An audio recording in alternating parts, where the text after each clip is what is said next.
Hello everyone, this is Shailo Snehi and welcome to the channel the twin. फिर से हम आपके सामने हैं और इस बार हमारी अंतरा भाग 2 का कविता खंड का 11वां पाठ हम शुरू करेंगे। कविता का नाम कवित्व है और इसके रचयिता हैं घनानंद। पाठ को शुरू करने से पहले हमेशा की तरह एक ओवरव्यू के लिए चलते हैं अपने कुछ बुलेट पॉइंट्स पे। तो घनानंद ने इस कवित्व की रचना क्यों की? इस पाठ की रचना जिसमें हमारे 2 कवित्व लगी हुई हैं, इन कवित्वों की रचना घनानंद ने क्यों की, किस संदर्भ में की, उसके लिए हमें जानना आवश्यक है कि यहाँ पर किस संदर्भ में ये रचना की गई। उसके लिए ये बिंदु दिए गए हैं, जिनमें सबसे पहली जो जरूरी बात है वो ये है कि कवित्व क्या होता है, ये हम पहले समझ लेते हैं। कवित्व जो हमारी कविता का नाम है, बेसिकली कवित्व क्या होता है? एक छंद होता है। छंद जैसे इंग्लिश में वर्सेस होते हैं, वैसे ही हिंदी में क्या होते हैं? छंद होते हैं। छंद होते हैं, इनका मतलब ये होता है कि जब हम कोई रचना करते हैं, जब हम कविता लिखते हैं, तो हम क्या करते थे? पहले ये होता था, बहुत ज्यादा छंदों का प्रयोग किया जाता था। आज के समय में हम छंदों से मुक्त हो चुके हैं, मतलब हम बिना ऐसे छंद देखते नहीं है, हम बिना छंदों की कविताएं लिखते हैं, है ना, जिन्हें हम रिवर्स भी इंग्लिश में कह देते हैं। तो पहले क्या होता था कि निश्चित जो मात्राएं होती थी, एक स्पेसिफिक क्वांटिटी में क्या होती थी? मात्राएं होती थी और वर्ण होते थे। उनका ध्यान में रखकर ही हम अलग अलग छंद जो थे, अलग अलग टाइप्स के हमने बना रखे थे, जिसमें दोहा, सोठा और ये सब आपने सुना होगा। तो ये उसी प्रकार का एक छंद है कवित्व। तो उसी में रचना जो थे वो घनानंद करते थे। अब यहाँ पर जो घनानंद है, उन्होंने इस कवित्व की रचना किस दौर में की थी? वो रीति काल के कवि थे। कहाँ के कवि थे? रीति काल। रीति काल में भी वो स्पेसिफाई थे रीति मुक्त काव्य धारा के कवि। रीति काल एक ऐसा समय था जब कवि लोग थे वो एक राजा के दरबार में रहा करते थे और एक स्पेसिफिक रीति यानी कि एक पद्धति का पालन करते हुए उसके अनुसार चलते थे कि सब एक ही जैसा लिखेंगे। बट रीति मुक्त काव्य धारा उससे इस तरीके से अलग थी कि उन्होंने उस तरीके को नहीं अपनाया। ये क्या करते थे? एकदम स्वच्छंद होकर, एकदम मुक्त होकर रचनाएं करते थे। हाँ, दरबार में रहते थे, पर उनकी कुछ अपनी भी एक निजी पहचान जो थी वो थी, और उसी निजी पहचान को उन्होंने अपनी रचनाओं में उतारा। तो इसमें ना जाते हुए, ज्यादा उलझते हुए, कविता का कॉन्टेक्स्ट समझते हैं कि घनानंद ने इस रचना को क्यों रचा। तो जैसा कि हमने पहले अभी बताया कि जो घनानंद है वो किसके दरबार के कवि थे? कवि नहीं कह सकते, मुंशी कह सकते हैं, जिसके दरबार में रहकर वे काम करते थे। तो मोहम्मद शाह रंगीला के दरबार में वे रहते थे और उसी दरबार की एक सुजान नाम की नृत्यकी थी, जो उसमें नृत्य की मतलब जो डांस करते थे। तो अब सुजान जो है उसके प्रति घनानंद के मन में सुजान के प्रति एक आसक्ति, एक प्रेम भावना जो है उत्पन्न होती है, आती।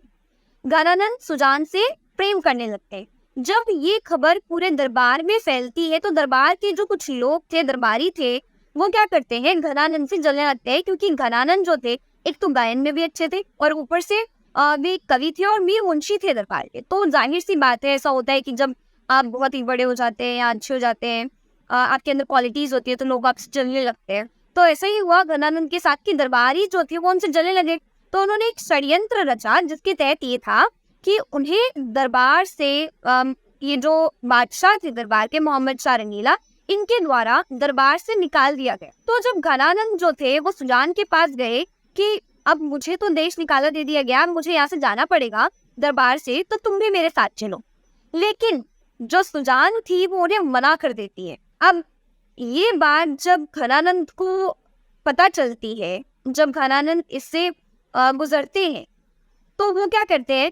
बिना सुजान के वो वृंदावन चले जाते हैं और उसी वृंदावन में रहकर वो निम्बार्क संप्रदाय है, एक तरीके से आप समझ लीजिए, जो दीक्षा ले लेते हैं इसकी, और फिर वो सुजान को कभी भी भूल नहीं पाते थे। निम्बार्क संप्रदाय से दीक्षा लेने का यहाँ ये मतलब है कि जो संसार था उससे थोड़ी सी विरक्ति ले लेते हैं, उससे दूर हट जाते हैं, लेकिन फिर भी वो सुजान को नहीं भूल पाते, क्योंकि उनके मन में सुजान के लिए अभी भी उनके मन में क्या है? आसक्ति और प्रेम भावना है। अब यहाँ पर जो सुजान का प्रेम था वो निष्ठुर था।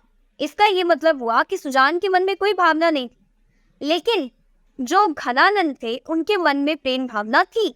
और जो हमारे कवित्व लगे हुए हैं, इसमें हमें घनानंद के प्रति, घनानंद के मन में अपनी सुजान जो प्रेमिका थी उनकी, उससे मिलने की अभिलाषा को दिखाया गया है। जो घनानंद है वो इन कवित्वों में यही कहते हैं कि सुजान से मुझे मिलना है और सुजान तुम मुझसे मिलने आ जाओ। क्योंकि अब वो कहाँ चले जा चुके हैं, दरबार छोड़कर वृंदावन। ठीक है, तो जब वो वृंदावन में है तो वहां पे वो जितनी भी रचनाएं करते हैं, जितनी भी कविताएं लिखते हैं, जितने भी ग्रंथ लिखते हैं, उनमें वो क्या करते हैं, अपनी सुजान को क्या करते हैं, केंद्र मानते हैं।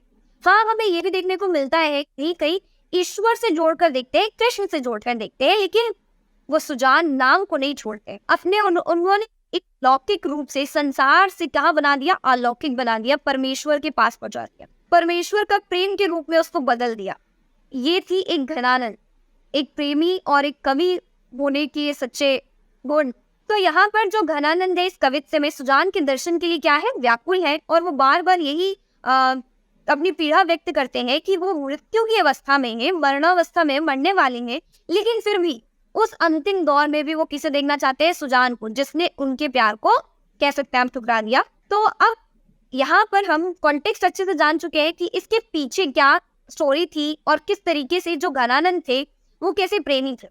अब यहाँ पर हम उनके पहले कवित्व को समझेंगे, तो चलिए शुरू करते हैं अपने पाठ।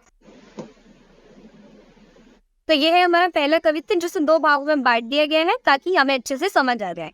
तो शुरू करते हैं। बहुत दिनान की अवधि आस पास परे, खरे अरबनी भरे हैं उठी जान को, कही कही आवन शबीले मन भावन को, गही गही राखती ही दे दे सम्मान। अब यहाँ घनानंद कहते हैं सुजान से कि बहुत दिनान की अवधि आस पास परे, कि बहुत दिनों की जो अवधि है वो अपने आसपास के समय से क्या चली गई है, परे चली गई है, बीत गई। वो कहते हैं कि अब तो बहुत दिन बीत चुके हैं, खरे अरबनी भरे, अरबनी मतलब होना है विचलित, है ना, व्याकुल हो जाना। तो कहते हैं कि मेरे जो ये प्राण है, ठीक है, मेरे जो ये प्राण है ये अब खरे मतलब खड़े हो गए हैं। कैसे, विचलित होकर खड़े हो गया। क्यों खड़े हो गए, उठी जान, उठकर जाने को जो ये मेरे प्राण है अब ये विचलित हो चुके हैं और अब ये खड़े हो गए। बहुत दिन हो गए, अब मेरे ये प्राण जो है अब ये उठकर जाने को खड़े हो गए हैं। कहीं कहीं आवन छबीले मन भावन, और कह कहकर, कहीं कहीं यहाँ पुनरुक्ति प्रकाश अलंकार है। अब वो कहते हैं कि कह कहकर मैंने तुमसे कितनी ही बार कहा आने को, आवन मतलब आने को, छबीले मतलब होता है सुंदर, और मन भावन मतलब है यहाँ पर मन को भाने वाले, सुंदर है और जो मन को भाने वाली कौन है, घनानंद के मन को भाने वाली और सुंदर कौन है, उनकी सुजान। तो यहाँ पर कहते हैं कि मेरे मन को भाने वाली है सुंदर सुजान, मैंने तुम्हें कितनी ही बार कहा मेरे साथ आने को, लेकिन तुम मेरी बात नहीं सुनी, तुमने मेरी बात, दे दे सम्मान। और तुमने क्या किया कि गही गही, गही गही मतलब होता है ग्रैंड कर लेना, ठीक है, और राखती मतलब रख लेना, दे सम्मान, सम्मान मतलब है यहाँ पर सम्मान, आदर। तो क्या कहते हैं कि मैंने तुमसे ना जाने कितनी ही बार मेरे साथ, लेकिन तुमने हर बार मेरे इन वचनों को अपने पास सम्मान पूर्वक ग्रहण कर कर रख लिया, यानी कि तुमने मेरी बातों को सम्मान पूर्वक सुन तो लिया, लेकिन तुम मेरे साथ आई नहीं। यहाँ पर जो घनानंद है ये कवित्व उस समय का है, ये अंतिम कवि माना जाता है, कवित्व माना जाता है कि ये उन्होंने एकदम वर्णावस्था में लिखा था अपने खून से।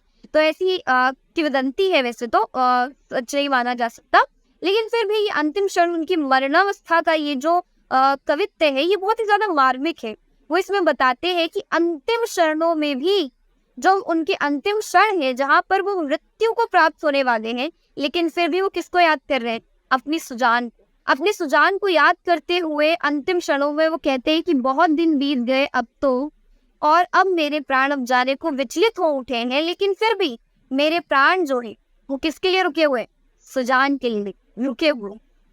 कहीं कहीं छबीले मन भाव, कि मैंने न जाने तुमसे कितनी ही बार मेरे साथ आने के लिए कहा, लेकिन तुम हर बार मेरी बातों को सुनकर अपने पास सम्मान पूर्वक सुन तो लेती, लेकिन तुमने मेरी बात नहीं मानी। छोटी बत्तियानी की पत्तियानी ते उदास हुए के, अब न घेरत घन आनंद निदान को, अधर लगी है आनी करी के प्यान प्राण, चाहते चलते हैं संदेशे ने सुजान। कितनी ब्यूटीफुल पंक्तियां हैं, सुनिए कि झूठी पत्ती यानी, झूठी बत्ती यानी कि पत्तियां, झूठी बत्तियानी मतलब बातें, झूठी बातें, पत्तियानी मतलब विश्वास करना, और उदास हुए के मतलब उदास हो जाना। अब वो कहते हैं कि तुम्हारे झूठे बातों को सुनकर, किसकी झूठी बातों को सुनकर, सुजान, अब घनानंद कहते हैं कि तुम्हारी हे सुजान, तुम्हारी झूठी बातों को मैं सुनकर और उन पर विश्वास करके, पत्यानी मतलब विश्वास करके, अब मैं उदास हो गया हूँ।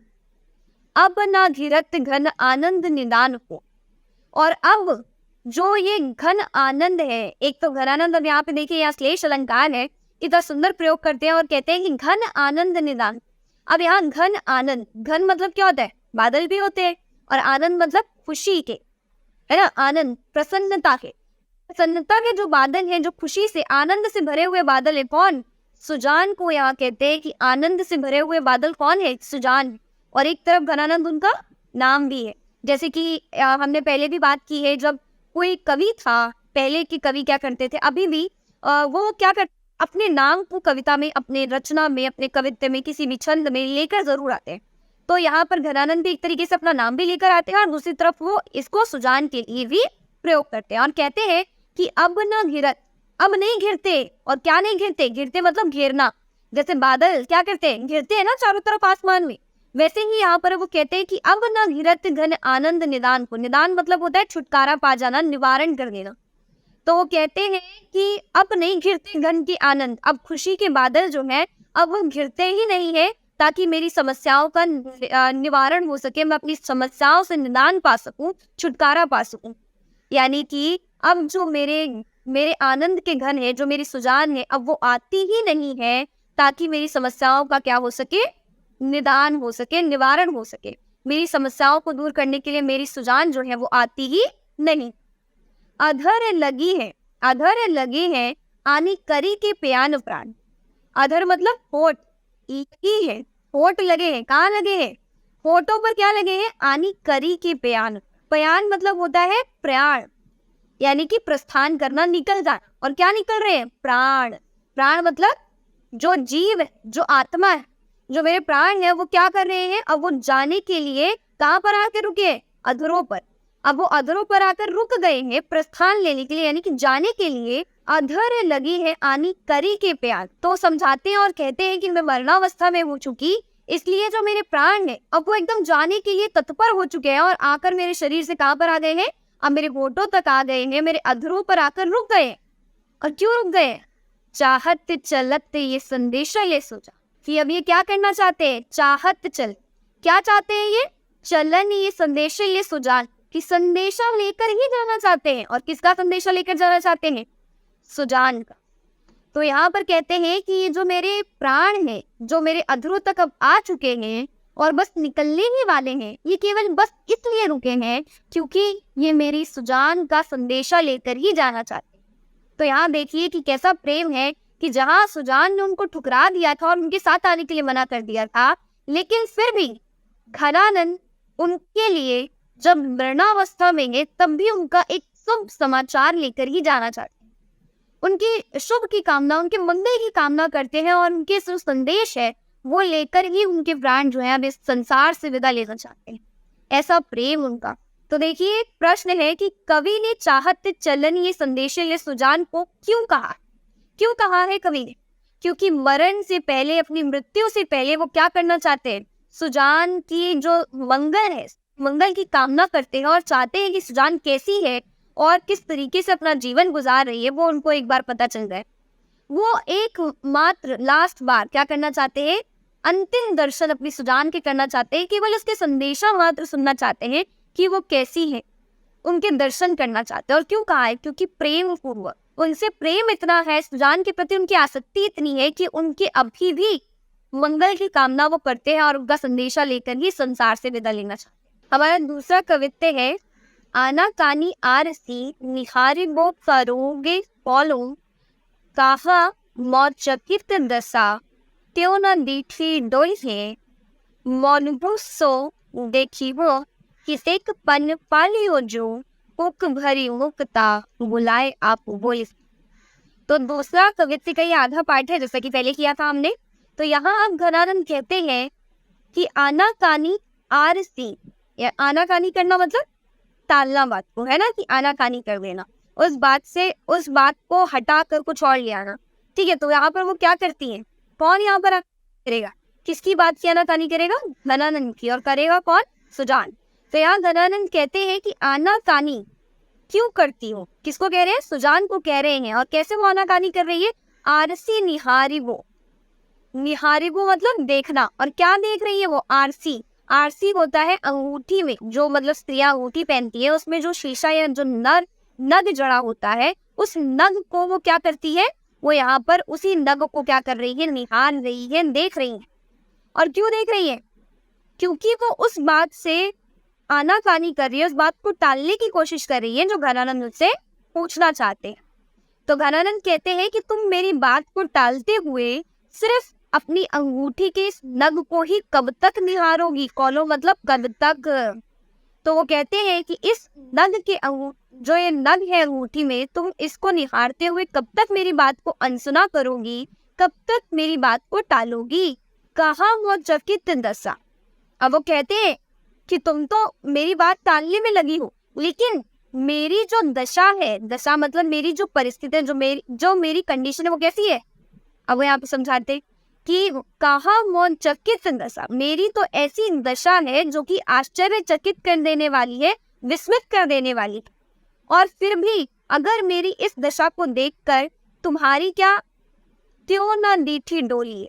दीठी मतलब होता है दृष्टि, डोली मतलब डोलना या हिलना।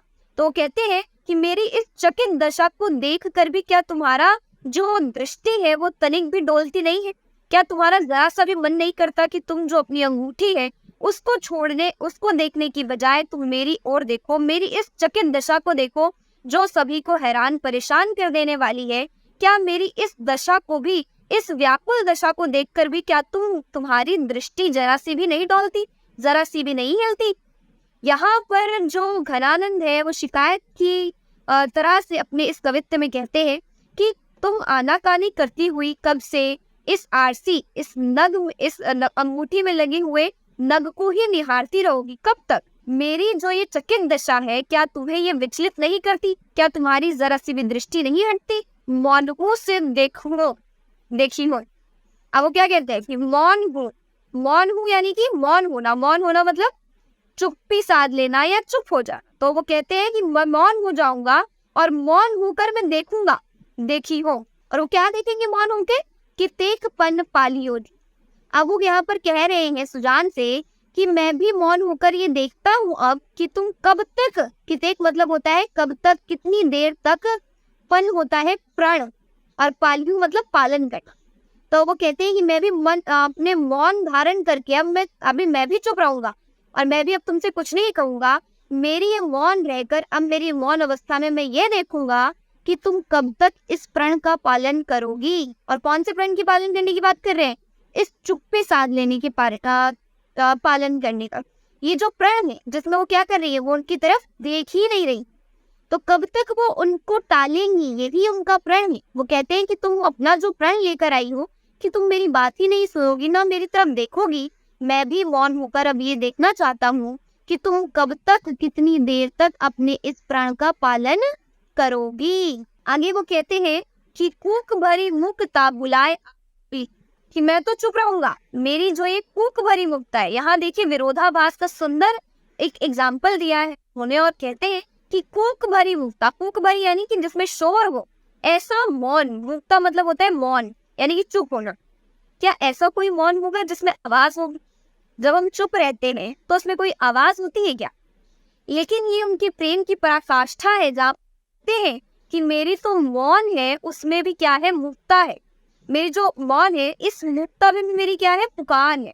और यही पुकार एक दिन क्या करेगी, तुम्हें अपने आप बोलने पे बुलाए, आप बोले, तुम्हें अपने आप बोलने पे, मेरी जो ये आप बोलने पे क्या करेगी, मजबूर कर देगी। तो ऐसी उनकी मुक्ता है जिसमें क्या है, आवाज है, जिसमें आवाज है। इस कूक भरी मुक्ता से क्या होगा, वो अपने आप बोलेंगी। सुजान जो है उनका प्रण जो है टूट जाएगा। तो एक तरह से यहाँ पर दोबारा देख लेते हैं कि आनाकानी आरसी निहार वो करो ले कॉले, यानी कि वो कहते हैं कि कब तक तुम मुझे आनाकानी करते हुए, मेरी बात को टालते हुए, मुझे टालते हुए इस नग के दर्पण को देखती रहोगी? क्या तुम्हारी दृष्टि जरा से भी मेरी इस व्याकुल दृष्टि को, इस विरह, मेरी जो ये दशा है, इस दशा को देखकर क्या तुम्हारी दृष्टि जरा सी भी नहीं हिलती? मौन हूँ सो देख रही हूँ कितने पन पाली। जो मैं भी क्या करूंगा, अब मैं भी मौन होकर देखूंगा कि कब तक तुम अपने इस प्रण का पालन करोगी, कब तक तुम मुझे नहीं देखोगी, कब तक मेरी इस दशा से तुम क्या करोगी, आनाकानी करोगी और मेरी इस दशा से टालने की कोशिश करोगी। कूक भरी मुक्ता बुलाए आगोई। मैं तो नहीं बोलूंगा, अब उन्होंने साफ कह दिया कि मैं तो नहीं बोलता, लेकिन जो मेरी कूक भरी मुक्ता है जिसमें बहुत ज्यादा शोर है, ये मेरी मौन अवस्था जिसमें बहुत सारा शोर है, ये तुम्हें अपने आप बोलने पे मजबूर कर देगी और तुम अपने आप ही बोलो। क्वेश्चन देखिए कि कवि मौन होकर प्रेमिका के कौन से प्रण पालन की बात को देखना चाहते हैं।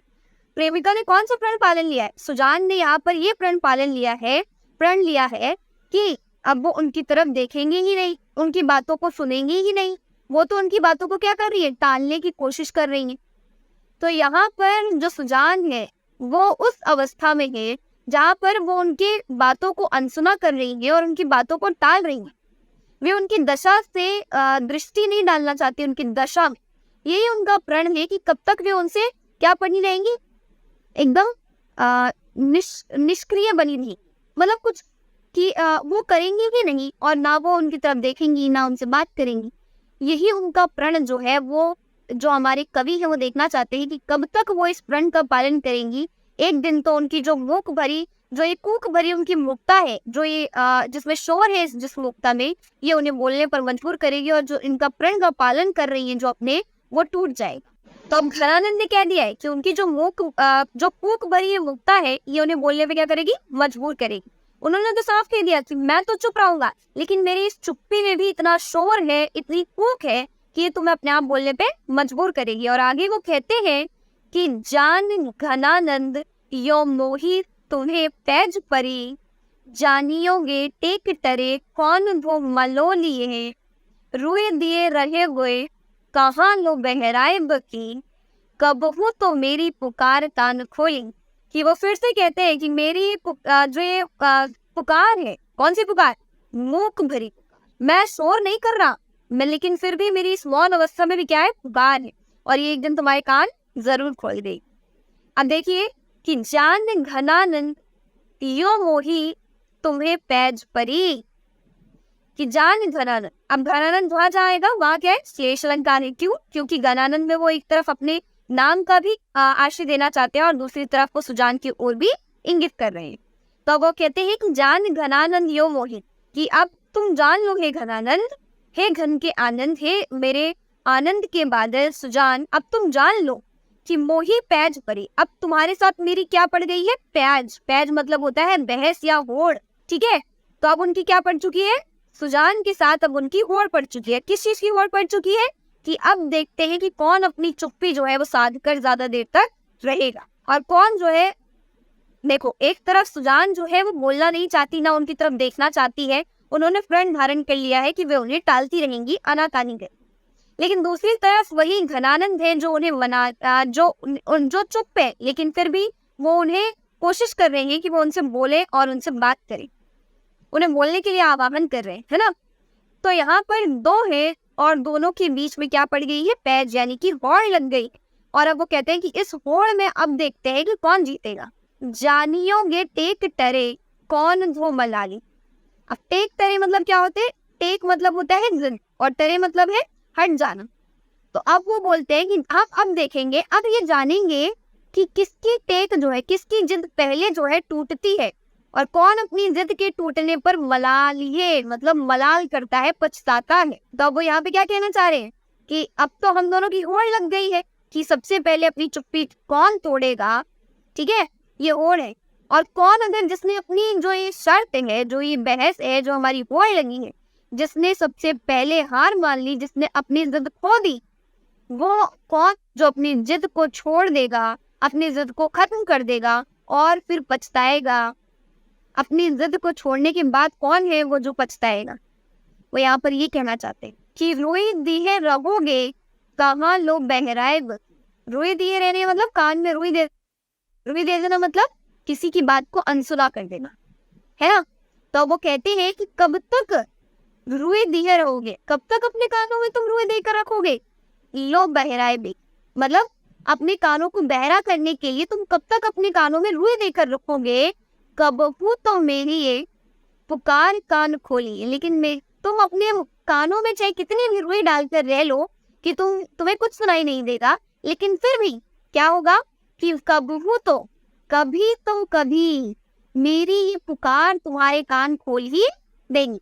इतना विश्वास है घनानंद को अपने प्रेम में, अपनी मौन भरी इस पुकार में, जिसमें वो कहते हैं कि जो ये मेरी मुक्ता भरी पुकार है ये एक दिन तुम्हें बोलने पर भी मजबूर करेगी और तुम्हारे कान भी खोल देगी, तुम सुनोगे भी मेरी बात और तुम बोलोगी भी। तो इस तरीके से घनानंद का एक जो प्रेम का आदर्श है वो कैसे दिखाई देता है कि एक प्रेमी है जो एक तरफा प्रेम में किस तरीके से अपने प्रिय के प्रति मंगल की इच्छा रखता है, जो हमने पहले कवित्व में देखा, और दूसरे में किस प्रकार से दृढ़ विश्वास के साथ वो यहाँ पर अपने प्रेम को जाहिर करता है।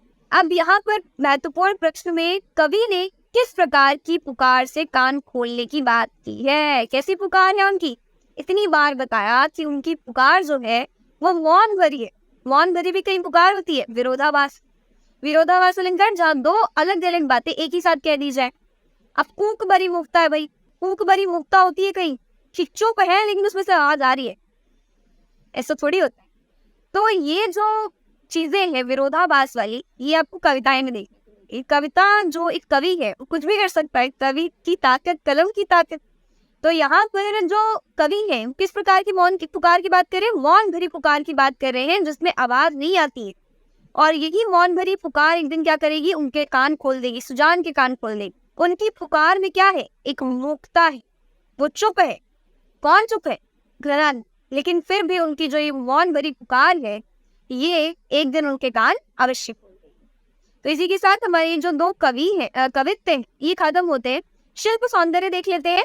शिल्प सौंदर्य के कुछ बिंदु। भाषा यहाँ पर ब्रज भाषा है, थोड़ी सी अलग भाषा रही होगी क्योंकि अभी तक हमने जो भी चैप्टर्स किए उनमें अविधि थी और सिंपल भाषा, क्योंकि हमने पहले जो नवीन जो हमने कवि पढ़े थे उनमें सिंपल भाषा थी हमारी हिंदी की खड़ी बोली। फिर हमने थोड़े से अवधि के देखे, है ना, और अभी हम देख रहे हैं ब्रज। इससे पहले हमने विद्यापति में मैथिली भाषा देखी थी।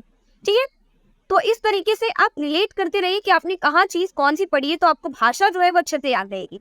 अब यहाँ पर छंद कैसा है? कवित्व, जिसका नाम पे ही क्या रख दिया है, चैप्टर का नाम रख दिया है, तो कवित्व छंद है। ठीक है, याद रखेंगे, इंपॉर्टेंट है। गुण यहाँ पर माधुर्य गुण है क्योंकि प्रियता से उन्होंने ये पाठ में अपने प्रेम का वर्णन किया है, तो माधुर्य गुण है। शब्द शक्ति क्या है भाई? लक्षणा शब्द शक्ति है। वो लक्षणों के माध्यम से अपना बताते हैं कि कितने सारे लक्षण जिन्होंने, घन के बादल, है ना, तो लक्षण हो गए, लक्षणा शब्द शक्ति। रस कैसा है भाई? वियोगी अवस्था में मिलना चाहते, मरण अवस्था में वियोग है भाई, तो वियोग श्रृंगार हो गया, है ना।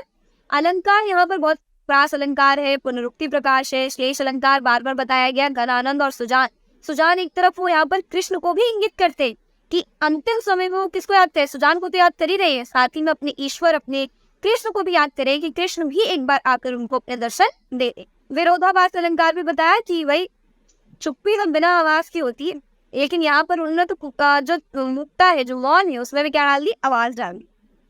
तुकात्मकता है, यानी कि जो अंतिम शब्द है वो आपको मैचिंग के दिखेंगे, है ना, राइमिंग वर्ड्स की तरह, वही होता है। जान को, सम्मान को, ये पहले जो हमने कवित्व पढ़ा था उसमें देखने को मिलता है, दूसरे कवित्व में डोलिए बोलिए, है ना। यहाँ पर संगीतात्मकता है, इसको बहुत ही सुंदर तरीके से गाया जा सकता है। मेरी आवाज अच्छी नहीं है, लेकिन हाँ, इसको जब हम गाते हैं, घनानंद की कवित्व को बहुत ज्यादा गाया जाता है क्योंकि वो क्या थे? एक नायक थे, तो वो बहुत अच्छा गीत गाते थे। तो उनके जो कवित्व है, सभी ये जो भी उन्होंने लिखा है, उनको बहुत ही अच्छी तरीके से गाया भी जा सकता है। तो इसीलिए संगीतात्मकता का गुण भी यहाँ पे क्या है? विद्यमान। इसी के साथ हमारा जो ये चैप्टर है ये अब खत्म होता है। अगर आपको वीडियो अच्छी लगी हो तो वीडियो को लाइक कर लें, चैनल को सब्सक्राइब कर लें, और अगर आपको हिंदी की वीडियोस देखनी है तो और इसी तरह चैनल के साथ बने रहिए। साथ ही साथ अपने बेल आइकन को प्रेस कर लीजिए, नोटिफिकेशन ऑन कर लीजिए, और अगर आपको इसकी पीडीएफ चाहिए आप डिस्क्रिप्शन बॉक्स से ले सकते हैं। थैंक यू, साइनिंग ऑफ, मिलते हैं नेक्स्ट वीडियो में।